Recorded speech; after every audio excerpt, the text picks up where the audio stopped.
Hey everybody, I want to talk to you today about the greatest man I ever knew. That's him standing there, Pasquale Palmariello. We used to call him Pat. That's him standing next to his mom, his youngest daughter Cookie, and his grandson Timmy.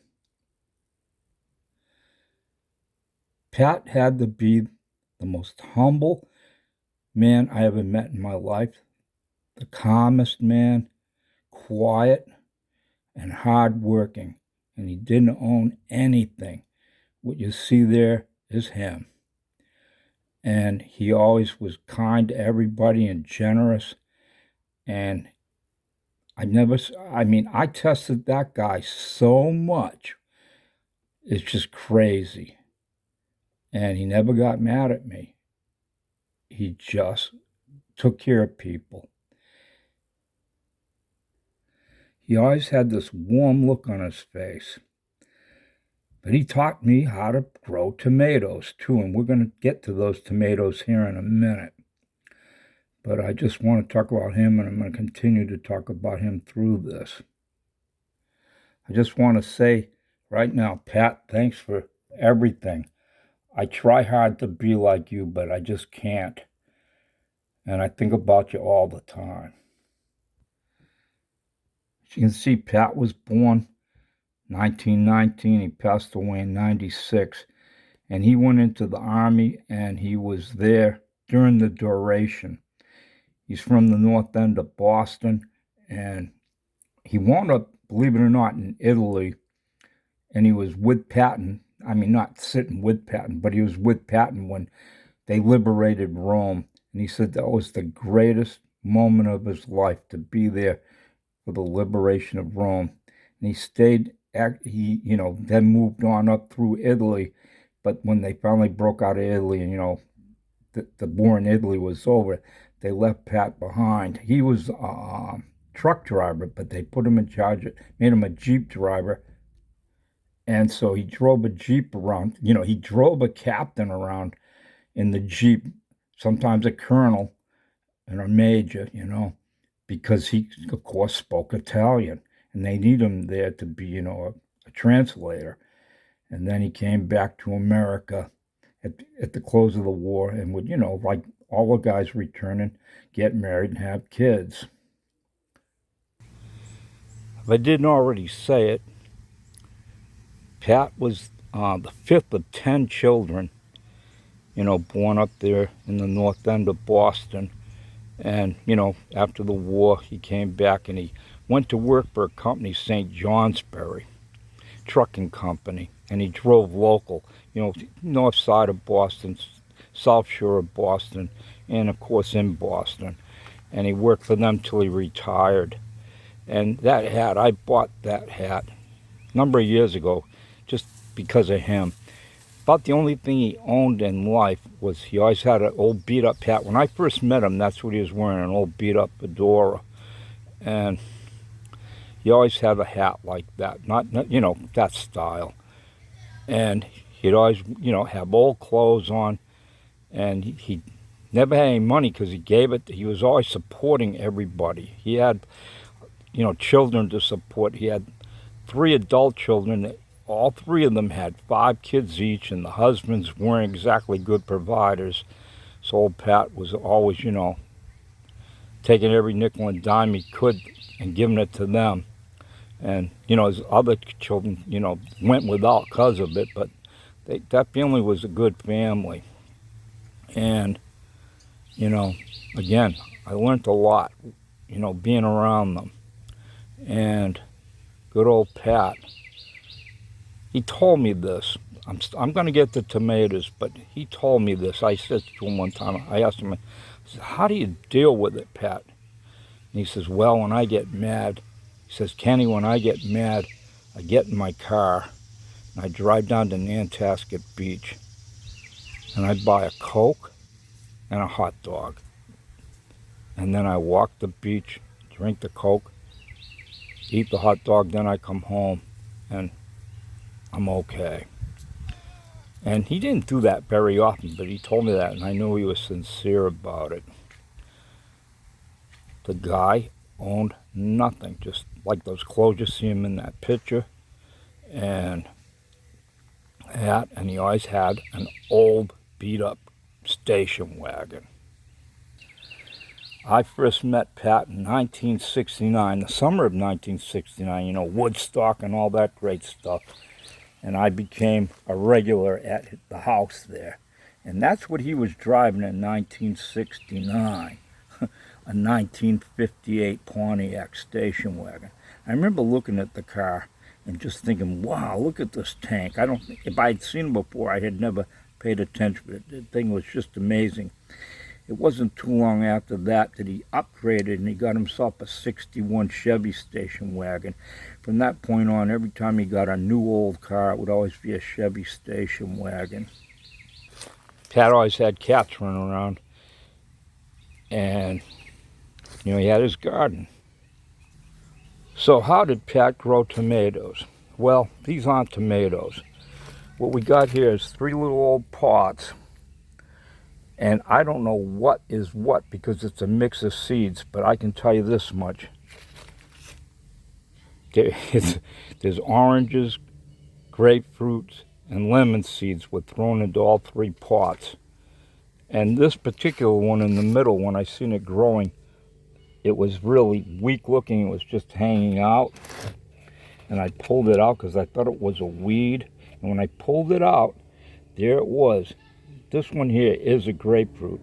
It was a grapefruit seed, and out of that seed was 2 stems growing, one down into the soil and one up to the sun. Amazing, huh?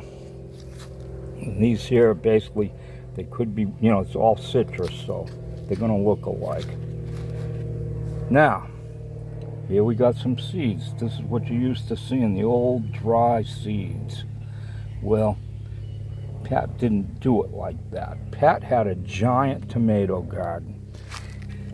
When I first met them, his kids had horses, and the horses, you know, they had this small corral. They had 2 horses, and they had lots and lots, you know, of horse dung, road apples kicking around in there. And so that soil was fertile. And then the kids got older, and the horses, they sold them. And now that was just sitting there, and Pat started growing tomatoes. And this is what he'd do. He'd get tomatoes. In this case, that's a mix. This is a mix of grapefruit, lemon, and orange seeds mixed in here with the pulp. He'd take the tomatoes, he'd just take whole tomatoes, big old, I think they're called beefsteak, and throw them out there in the garden, and they'd kind of rot and melt into the soil.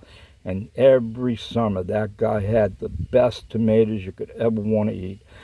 He'd make spaghetti sauce with them, but he didn't care because he had so many. We'd go out there and just walk around in the middle of the afternoon on a hot summer day and pull them tomatoes off the vines and just eat them right there. Sometimes we'd bring salt out. And I never had, and I'm not just saying it, I mean it, I've never had tomatoes before or after that were even close to the flavor of them. So this is what I do. This is what I did here. Now this soil over here, it's crap soil. I mean, this is really junk. You get it free from the city. But I take some of this, I put it in the old bucket, just like you see. You know, there's a lot of garbage in there. My wife sifts it out. If you saw that other video I made, it shows me making a sand sifter and how that, you know, Susie sifts sand by the seashore, I think I call it, or something like that. But I get, you know, about that much of that in there. Get that out of there. Then you're going to come over here. Now, like I said, they had horses. Well, we don't have horses, but cows and horses, they eat the same stuff basically, huh? And I throw some of this in there. Grab some of this out. Now my wife says that you can't overdo it with manure, and maybe, well, that's what she says, but she said, or maybe she's talking about, you know, plant food and fertilizer, not fertilizer, but you know, that That's stuff that's nutrients, because she says it can actually be too strong on things. I really don't know. But she's the gardener here, much more than me. But you can see what I did, you know. Same. Same. And now I'm going to take this concoction, I'm going to pour it in here. Whoa, doesn't want to come out. All right. Throw that in there. I'm going to mix it in, cover it over, and let it do its thing, you know. And I'll moisten it, and that's nature, man. God is smart, you know. Took dirt, sunlight, and the atmosphere. Plants give off what we need to breathe, and we give off what they need to breathe. I think it's oxygen from us. I know it's oxygen. We breathe in oxygen, I mean, and we give off, I'm pretty sure it's nitrogen. I could be wrong. And then plants do the opposite. They breathe in the nitrogen and give off oxygen. Where would we be without them? They could deal without us, because the cows and the horses, they're content, and they're content, and they give off oxygen. Humans are a pest when you get right down to it. Well, anyways, let me just show you one last little thing here. This is our sad little garden. It's nothing like the old horse corral. That horse corral was big. I mean, it was big enough so, you know, you can imagine horses would be, they could get them up to a quick little gallop back and forth. They had enough room for that. But let's go see. I got one little cucumber waiting on me here. Let's get that cucumber. Got to water all the time. Been watering this pot probably a little too long right now.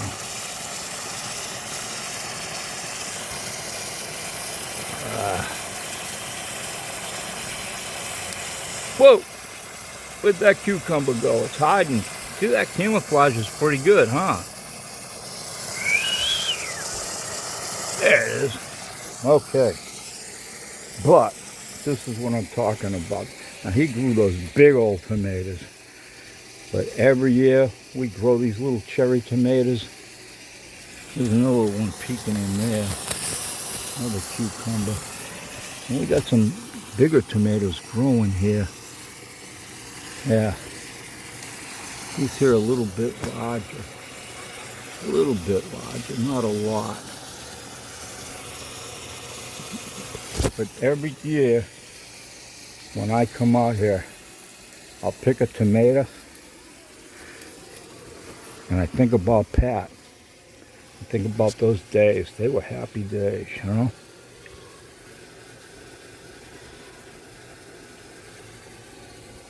Sunripe, you know? Just pop that in my mouth.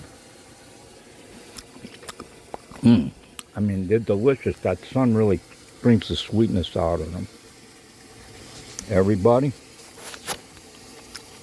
I hope you all had in your lifetime a Pat or a person, you know, male or female, but Pat, that type of person in your life.